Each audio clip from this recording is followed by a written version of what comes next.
میٹھے اسلامی بھائیوں، ہمارے پاس ایک بہت عظیم مہمان آنے والا ہے. ایک ایسا مہمان آنے والا ہے کہ جو ہم سے لینے نہیں ہمیں دینے آ رہا ہے. ہمارے گھر پہ جب کوئی مہمان آتا ہے ہم اس کی تیاری کرتے ہیں، اور جیسا کلوز گیسٹ ہوتا ہے اتنی زیادہ تیاری کرتے ہیں، جتنا ریسپیکٹیبل ہوتا ہے اتنی پریپریشن کرتے ہیں. مگر ایک ایسا مہمان آنے والا ہے جس کی سگنیفیکنس، جس کی اہمیت کو سمجھنے کے لیے ایک حدیث ہی کافی ہے کہ پیارے آقا علیہ الصلوۃ والسلام فرماتے ہیں کہ اگر میری امت کو پتا ہوتا کہ رمضان کیا ہے تو وہ تمنا کرتے کہ سارا سال ہی رمضان ہو. ایسا کیا ہے رمضان کہ امت کو پتا چل جائے، اس کی اہمیت کا اندازہ ہو جائے. ایک اور مولا علی شیر خدا کرم اللہ تعالی وجہ الکریم کی کال سے سمجھیے. آپ کہتے ہیں کہ اگر اللہ تبارک و تعالی کو اس امت کو عذاب دینا ہوتا تو اس امت کو ماہ رمضان اور سورہ اخلاص عطا نہ فرماتا. اٹ مینس کہ یہ عذاب سے بچانے والی چیزیں ہیں، قرآن اور رمضان. اور سبحان اللہ، اب رمضان چند دنوں میں، چند گھڑیوں میں آنے والا ہے. سب سے پہلے تو ہم اللہ سے دعا کرتے ہیں کہ اللہ ہمیں خیر سے رمضان عطا کر دے، صحت کے ساتھ عطا فرما، عافیت کے ساتھ نصیب فرما، پورے روزے رکھنا، پوری تراویح پڑھنا نصیب فرما. اس مہینے کو ابھی، اچھا یہ جو حدیث میں نے پہلے سنائی اس میں یہ بھی تو تھا نا کہ جو رمضان کو پالے اور اپنی مغفرت نہ کروا سکے وہ ہلاک و برباد ہو جائے. اس کا مطلب کیا ہوا کہ اتنا مبارک مہینہ تمہیں ملا، اس میں بھی تم رب کو راضی نہ کر سکے، پھر اس سے بڑا محروم کون ہوگا. رمضان کی سبحان اللہ گھڑی گھڑی کی جو برکت ہے. دیکھیں کاروباری لوگ بیٹھے ہیں، اس سیزن کے بارے میں بات کرتے ہیں کہ یار کون سا سیزن ہے جس میں زیادہ محنت کرنی ہے، زیادہ کمانا ہے. بہت سارے لوگ ہوتے ہیں جن کا گرمیوں میں سیزن آتا ہے، کولر والے تو برف والے تو ریفریجریٹر والے، اے سی والے، پنکھے والے، بڑے جان لگاتے ہیں کہ بھائی یہ سیزن ہے اس میں زیادہ کما لو. سردیاں آتی ہیں تو کمبل والے، ہیٹر والے، گیزر والے اور بہت ساری آئٹمز ہیں. شادیاں ہوتی ہیں تو کپڑے والے اور اس کے جناب جو ریلیٹڈ لوگ ہوتے ہیں. تو جیسا سیزن آتا ہے ویسا ہم زور لگاتے ہیں اس سیزن والے لوگ کہ یار اس میں زیادہ کمانا ہے. تو صحیح بات یہ ہے کہ نیکیوں کا سیزن آ گیا ہے، رحمتوں کا سیزن آ گیا ہے. ریٹ کیسا بڑھ گیا، ثواب کتنا بڑھ گیا کہ فرمایا نفل کا ثواب فرض کے برابر، فرض کا ثواب 70 ٹائمز بڑھا دیا گیا. یعنی آپ سوچیں کہ ہم کام تھوڑا کریں اور اجر زیادہ عطا کیا جائے گا. اچھا سارا سال میں اور آپ دعا کرتے ہیں یا اللہ بخش دے، معاف کر دے، سن لے ہماری پکار، ہماری توبہ قبول کر لے. میں اور آپ ریکویسٹ کرتے ہیں، اور رمضان کی راتوں میں رحمت کی ندا آسمان سے دی جاتی ہے کوئی مانگنے والا کہ اس کی مراد پوری کر دی جائے، ہے کوئی سوالی کہ اس کا سوال پورا کر دیا جائے، ہے کوئی مغفرت مانگنے والا کہ اس کی مغفرت کر دی جائے. یعنی ادھر سے ندائیں ہیں کہ مانگ لو، مانگنے کا مزہ آج کی رات ہے. یہ پورا مہینہ رحمت. پھر روزانہ افطار کے وقت، ڈیلی افطار کے دن، یعنی افطار کا جو ٹائم آتا ہے 10 لاکھ گناہگار جہنم سے آزاد کیے جاتے ہیں. 1 ملین سنرز، 10 لاکھ گناہگار. اچھا پھر رمضان میں جمعے کا دن جب آتا ہے ہر گھڑی، ایوری مومنٹ 10 لاکھ گناہگار جہنم سے آزاد کیے جاتے ہیں. اور پھر اس رمضان کی جو آخری رات آتی ہے، احادیث کا مضمون ہے پورے مہینے میں جتنے بخشے گئے سارے کے سارے اس تعداد کے مطابق اتنے اور اس رات بخش دیے جاتے ہیں. جب لیلۃ الجائزہ چاند رات آتی، عید الفطر کی رات، اللہ تعالیٰ فرشتوں سے فرماتا ہے میرے فرشتوں اس مزدور کے بارے میں کیا کہتے ہو جس نے مزدوری پوری کی. فرشتے عرض کرتے ہیں مولا اسے پورا اس کی مزدوری ملنی چاہیے. اللہ فرماتا ہے میرے فرشتوں گواہ ہو جاؤ میں نے سب کی مغفرت فرما دی. مزدوری کر لو، بڑی مزدوری ملنی ہے، بڑی رحمت ملنی ہے، بڑی کمائی ملنی ہے. سارے سال کے گناہ معاف ہو سکتے ہیں اگر ایک مہینہ ہم اللہ کی رحمت لوٹنے کے لیے تیار ہو جائیں. فرسٹ آف آل ہمیں پریپیئر ہونا پڑے گا، اس مہمان کے لیے تیاری کرنی پڑے گی. مگر آج دیکھیں تو تیاری ہو رہی ہے، ہاں بالکل تیاری ہو رہی ہے. کچھ کاروباری لوگ تیاری کر رہے ہیں کہ پیسے کتنے کمانے ہیں، رمضان میں کون سے آئٹم ہے جو زیادہ بڑھ جائے گا، ذرا سٹاک کر لو تو زیادہ پیسے کما لیں گے، ہیں رات میں یہ کام کریں گے، دن میں یہ کام کریں گے. بڑی تیاریاں ہو رہی ہیں. اچھا فیملیز میں کیا تیاریاں ہو رہی ہیں، افطار میں کیا پکانا ہے، سحری میں کیا بنانا ہے، یہ آئٹم شارٹ تو نہیں ہے گھر میں یہ بھی منگوا لو، شربت کون سا بنے گا، کھانے پینے کی تیاریاں ہو رہی ہیں. اچھا رمضان کے صدقے میں عید الفطر ملے گا، ٹھیک ہے نا، عید کا دن ملے گا. مگر رمضان میں کیا تیاری ہو رہی ہے کہ عید کیسے گزارنی ہے. 8-10 روزے کے بعد بازار آباد. اور اب جناب وہ راتیں جو عبادت کے لیے آئی تھیں وہ مارکیٹ میں اس لیے جا رہے ہیں کہ عید کو پہننا کیا ہے. مگر اس پوری پریپریشن میں عبادت کی تیاری کہاں ہے؟ دعاؤں کی تیاری کہاں ہے؟ سجدوں کی تیاری کہاں ہے؟ اللہ کی رحمت لوٹنے کی تیاری کہاں ہے کہ مجھے کسی صورت مغفرت لینی ہے، رہ نہ جاؤں، سب بخشے جائیں اور میں نہ مارا جاؤں. اس کی پریپریشن کہاں ہے؟ اس کی تیاری کہاں ہے؟ ہم سب بہت کچھ سوچتے ہیں، لیکن کیا بیٹھ کر کبھی گھر والوں کے ساتھ یہ مشورہ کیا کہ کون کب کہاں کیا پڑھے گا، قرآن پڑھنے کا ٹائم کون سا ہوگا، نمازیں کہاں پڑھنی ہے، تراویح، اور اس کے بعد جناب اور عبادتوں کا کیا معاملہ ہوگا؟ نہیں میرے بیٹے، اس سے بہت زیادہ دوری ہے. انفارچونیٹلی رمضان کو ہم نے ایسا لگتا ہے کہ فوڈ فیسٹیول بنا دیا ہے. یعنی جیسے ہی ابھی رمضان آئے گا تو ریسٹورنٹ والے لگا دیں گے کہ آل یو کین ایٹ، افطار میں اتنی آئٹمیں ہیں، سحری میں اتنی آئٹمیں ہیں. آپس میں باتیں بھی ہو رہی ہوتی ہیں کہ آج کہاں افطار کرنا ہے، اچھا سحری میں کدھر چلنا ہے، رات کو کدھر کھانے چلنا ہے. بس اللہ اکبر، یہ کیوں نہیں کہتے کہ آج کہاں بیٹھ کر قرآن پڑھنا ہے، آج تفسیر کہاں سننی ہے، آج دعا کدھر کرنی ہے، آج رات مسجد میں کہاں گزارنا ہے، ارے آج رحمت کدھر سے لوٹنی ہے. Nobody talk about it. اس لیے رمضان آیا ہے. اگر کسی بیرون ملک سے کوئی غیر مسلم آ جائے اور وہ ہمارے شہر کا، ہمارے وطن کا رمضان میں راؤنڈ کرے اور اس سے پوچھے بتاؤ کیا محسوس کیا، شاید وہ آ کر کہے گا لگتا ہے مسلمانوں کا کوئی فوڈ فیسٹیول آیا ہوا ہے، زیادہ سے زیادہ نئے نئے کھانے والا مہینہ آیا ہوا ہے. شاید وہ یہ نہ کہہ پائے کہ سجدوں کا مہینہ آیا ہے، دعاؤں کا مہینہ آیا ہے، سپلیکیشنز کا مہینہ آیا ہے. ہم سوچیں ہم رمضان کو کیا کر رہے ہیں. دیکھیں جتنا جلدی لوگ دنیا سے جا رہے ہیں نا، بیماریاں ہیں، پریشانیاں ہیں، اور اس کے باوجود we are not ready to prepare for hereafter. ہم آخرت کی تیاری کے لیے تیار ہی نہیں ہو رہے، سوچ بھی نہیں رہے کہ میرے ساتھ بھی ہو سکتا ہے. یہ آس پاس سے جو جنازے اٹھ رہے ہیں کب سوچیں گے کہ میری باری بھی آنے والی. لوگ کہیں گے یار ہمارے ساتھ ہی تھا، پتہ بھی نہیں چلا گیا دنیا سے. بس 2-4 دن یاد کریں گے، پھر کوئی یاد نہیں کرے گا. میں ہوں گا اور میرے اعمال ہوں گے اور میں اکیلا قبر میں ہوں گا. خدا کی قسم ہماری لاٹری لگنے والی ہے.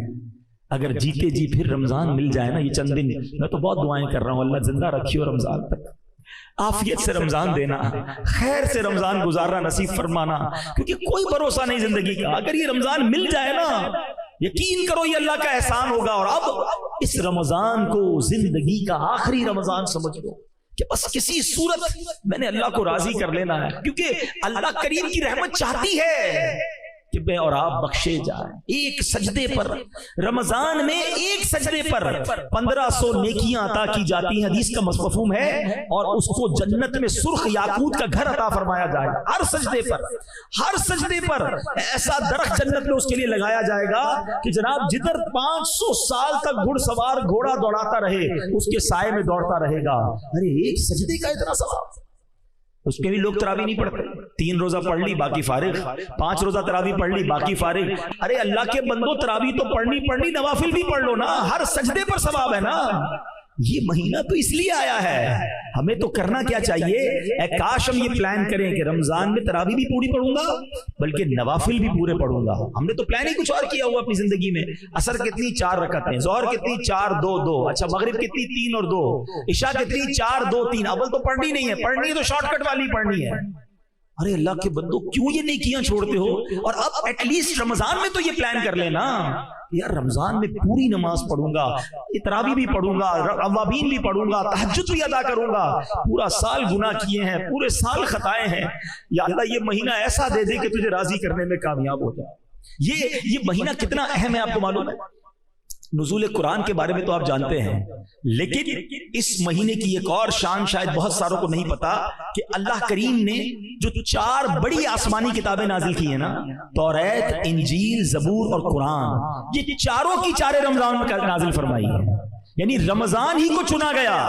سبحان اللہ. آئیے آپ کی معلومات میں اضافہ کروں کہ مسند امام احمد کی روایت میں کہ اللہ کے آخری نبی صلی اللہ تعالی علیہ وسلم نے فرمایا حضرت ابراہیم کے صحیفے رمضان کی پہلی رات میں نازل ہوئے، تورات شریف رمضان مبارک کی 7ویں رات میں نازل ہوئی، انجیل مقدس رمضان کی 14ویں رات نازل ہوئی، اور زبور شریف رمضان کی 6 تاریخ کو نازل ہوئی. اور سبحان اللہ قرآن کے بارے میں رب فرماتا ہے شہر رمضان الذی انزل فیہ القرآن، رمضان کا مہینہ جس میں قرآن نازل کیا گیا۔ سبحان اللہ، ذرا سوچئے اس مہینے کی اہمیت کیا ہے، اور ہمیں اس مہینے میں کتنی بڑی نعمتیں عطا کی گئی ہیں، کتنی مہربانیاں کی گئی ہیں۔ پہلا عشرہ عشرہ رحمت، دوسرا عشرہ عشرہ مغفرت، تیسرا عشرہ جہنم سے آزادی کا عشرہ۔ اچھا، اس میں بھی ایک رات، یہ شب قدر جو عطا ہوئی نا، اس کے پیچھے بڑی بڑی زبردست علماء نے سورہ قدر کے شان نزول لکھے، ٹھیک ہے؟ سورہ قدر پڑھتے ہیں نا، بسم اللہ الرحمن الرحیم، انا انزلناہ فی لیلۃ القدر وما ادراک ما لیلۃ القدر لیلۃ القدر خیر من الف شہر۔ یہ جو 3 آیتیں ہیں نا، اس کو سمجھیے گا ذرا، یہ قرآن کا بہت خوبصورت اسلوب ہے، یہ the way of قرآن ہے کہ جب قرآن کو کسی بات پر emphasize کرنا ہوتا ہے، کسی بات کی تاکید کرنی ہوتی ہے، تو قرآن خود کوسچن ہم سے پوچھتا ہے، انا انزلناہ فی لیلۃ القدر، ہم نے نازل کیا اسے لیلۃ القدر میں۔ پھر آگے فرمایا وما ادراک ما لیلۃ القدر، تم نے کیا جانا لیلۃ القدر کیا ہے؟ یہ کوسچن کرنے کا مطلب یہ ہے کہ اٹریکشن لی جائے، لوگ سمجھے کہ بڑی اہم بات ہونے جا رہی ہے، be prepare for that words. جس طرح قرآن نے سورہ قارعہ میں فرمایا القارعۃ ملقارعہ وما ادراک ملقارعہ، تم نے کیا جانا قارعہ کیا ہے، اور اس کے بعد قرآن اسے ڈیفائن کرتا ہے۔ بالکل اسی طرح قرآن یہاں کہہ رہا ہے کہ تم نے کیا جانا لیلۃ القدر کیا ہے۔ پھر فرمایا لیلۃ القدر خیر من الف شہر، یہ وہ رات ہے جو 1000 مہینوں سے بہتر ہے۔ There is a question, why 1000 months؟ یہ 1000 مہینوں کی کیلکولیشن کیا ہے؟ 100 سال ہوتے، 50 سال ہوتے، 200 سال ہوتے، یہ 1000 مہینوں کے پیچھے لاجک کیا؟ اس کے پیچھے علماء نے، مفسرین قرآن نے بہت ساری جس کو کہیں شان نزول بیان کی ہے۔ نبی پاک علیہ الصلوۃ والسلام نے صحابہ کرام کے سامنے ایک واقعہ بیان کیا، پیارے آقا علیہ الصلوۃ والسلام نے بتایا، جس کا مضمون ہے کہ پچھلے زمانے میں ایک بزرگ ہوتے تھے، ان کا نام تھا شمعون، بنی اسرائیل کا زمانہ تھا، حضرت شمعون۔ نبی پاک نے فرمایا کہ وہ بڑی اللہ کی عبادت کرتے تھے، دن میں جہاد کرتے، رات کو عبادت کرتے، اور 1000 مہینوں تک انہوں نے ایسے وقت گزارا، روزہ بھی رکھتے تھے، بڑے جاندار تھے، بڑے طاقتور تھے، مگر بڑی صفاکی کے ساتھ، طویل واقعہ میں شارٹ کر کے بتا رہا ہوں، بڑی صفاکی کے ساتھ، بڑے ظلم کے ساتھ آپ کو شہید کر دیا گیا۔ اب جب صحابہ کرام نے واقعہ سنا تو کیا شاندار مائنڈ سیٹ تھا صحابہ کرام کا۔ ہمیں کوئی پچھلی قوم کی، پچھلے کسی لوگوں کی بات بتائے تو کہتے ہیں اچھا اتنے پیسے تھے، ہمارے پاس کیوں نہیں ہے؟ ہم تو کسی کے گھر جاتے ہیں، اس کا گھر دیکھ کے ہمارا موڈ آف ہو جاتا ہے، یار اس کا اتنا بڑا، میرا چھوٹا سا گھر ہے، اتنی بڑی گاڑی میری کب ہوگی؟ اس کی گھڑی دیکھے تو رات نہیں گزرتی۔ اللہ کے بندو، اس ریس میں مارے جاؤ گے، ہاں یہ کبھی نہیں جیت سکتے، پریشان ہی رہو گے۔ اگر یہ والی ریس کرنی ہے نا تو پریشان ہی رہنا ہے، کیونکہ کروڑ پتی ارب پتی کو دیکھ کے پیچھے رہ جائے گا، ارب پتی کے اوپر خرب پتی موجود ہے۔ آپ کتنی بھی بڑی گاڑی لے لیں، ہم لوگوں کے پاس پرائیویٹ جیٹ آ گئے، کہاں تک جاؤ گے؟ اللہ کے بندو، جو رب نے دیا ہے اس پہ شکر ادا کر لو، انجوائے کرو اپنی لائف کو۔ ہاں چلے ایک اس بات کو یہی روکتے ہیں، یہ بات جب چلی ہے اور اس کیلیبر کے لوگ بیٹھے ہیں، لائف میں اگر سکون لانا چاہتے ہیں نا تو 2 باتیں یاد کر لیں کہ نعمتوں میں اپنے سے کمتر لوگوں کو دیکھیں، ٹھیک ہے، اور نیکیوں میں اپنے سے آگے لوگوں کو دیکھیں، آپ کی لائف مزیدار ہو جائے گی۔ آپ کو جب بھی لگے نا کہ یار میرے سے آگے لوگ ہیں، وہ نہ دیکھیں، اپنے سے پیچھے والوں کو دیکھیں۔ جھونپڑی میں لوگ رہ رہے ہیں، روڈوں پہ سو رہے ہیں، کھانے کو پیسے نہیں ہیں، گھر نہیں ہے، ہاسپٹل میں پڑے ہوئے ہیں، بڑی بڑی بیماریاں ہیں۔ ارے اللہ نے تو مجھے کروڑوں سے اچھا بنایا ہے، میں کیوں آگے والے کو دیکھ کر ٹینشن میں ہوں؟ پیچھے والوں کو دیکھو گے تو سجدے سے سر نہیں اٹھے گا، شکر کرتے کرتے زندگی گزر جائے گی، اور انجوائے بھی کرو گے اپنی لائف کو۔ ہاں نیکیوں میں دیکھو، کمپٹیشن کرنا ہے، آئیے نا میں بتاتا ہوں، صحابہ کرتے تھے نا کمپٹیشن، وہ بھول گئے آپ؟ حضرت عمر رضی اللہ عنہ آدھا مال لائے تھے، حضرت ابوبکر صدیق اپنے گھر کا سارا مال لے آئے، کیوں؟ کمپٹیشن تھا، نیکیوں میں آگے بڑھنا ہے۔ ہمیں اچھی گاڑی والے، پراڈو والے کو دیکھ کر تو خیال آتا ہے کہ میری کرولا کیوں رہ گئی؟ تمہیں تہجد گزار کو دیکھ کر خیال کیوں نہیں آتا کہ میں تہجد کب پڑھوں گا؟ یہ تہجد بھی پڑھتا ہے، یہ روز قرآن پڑھتا ہے، مجھے قرآن پڑھنا ہی نہیں آتا، یہ بزنس بھی کرتا ہے، دین کا کام بھی کرتا ہے، میں کب کروں گا؟ یہ والی ریس میں آ جائے نا کہ یہ اللہ کے قریب پہنچ رہا ہے، جنت کے محل بنا رہا ہے، دنیا کا بنگلہ بنا رہا ہے، اس کی ٹینشن ہے۔ ارے ڈیفینس میں 2000 گز کا بنگلہ بنا لیا، میں پیچھے رہ گیا، یہ کیوں نہیں دیکھتے کہ جنت میں اس کے کتنے محل بن گئے، میں کنگال رہ گیا؟ دیکھو نا نیک لوگوں کو، آ جاؤ اس ریس کے اندر، یہ انشاءاللہ تمہیں آگے لے جائے گی۔ اور ایک اور بات میں آپ کو بتا دوں کہ جو آپ کے پاس ہے نا، اس پر انجوائے کرنا سیکھیں، ورنہ لائف بے مزہ ہو جاتی ہے۔ میں آپ کو سمجھاتا ہوں اس بات کو۔ ایک بادشاہ تھا، وہ بڑا پریشان رہتا تھا، بڑے پیسے تھے اس کے پاس، مگر نیند نہیں آتی تھی، ٹینشن بہت تھی۔ اپنے وزیر کو بلایا کہ یار بتاؤ تو صحیح کہ یہ اتنے پیسے، اتنا مال، اتنا سلطنت، نیند ہی نہیں آتی، عجیب سی کیفیت رہتی ہے، اور میں اپنے غلاموں کو دیکھتا ہوں یہ بڑے مزے میں مستی مذاق کر رہے ہوتے ہیں، رات کو سکون کی نیند سو جاتے ہیں، زمین پہ ہی سو جاتے ہیں، مجھے نرم بستر پر نیند نہیں آتی، میرے اور ان میں فرق کیا ہے؟ یہ اتنا انجوائے کیوں کر رہے ہیں لائف کو، میں پریشان کیوں؟ اس نے کہا بادشاہ سلامت، یہ بات آپ کو 99 نمبر کے فارمولے سے سمجھ آئے گی۔ یہ کون سا فارمولہ ہے؟ کبھی سمجھاتا ہوں۔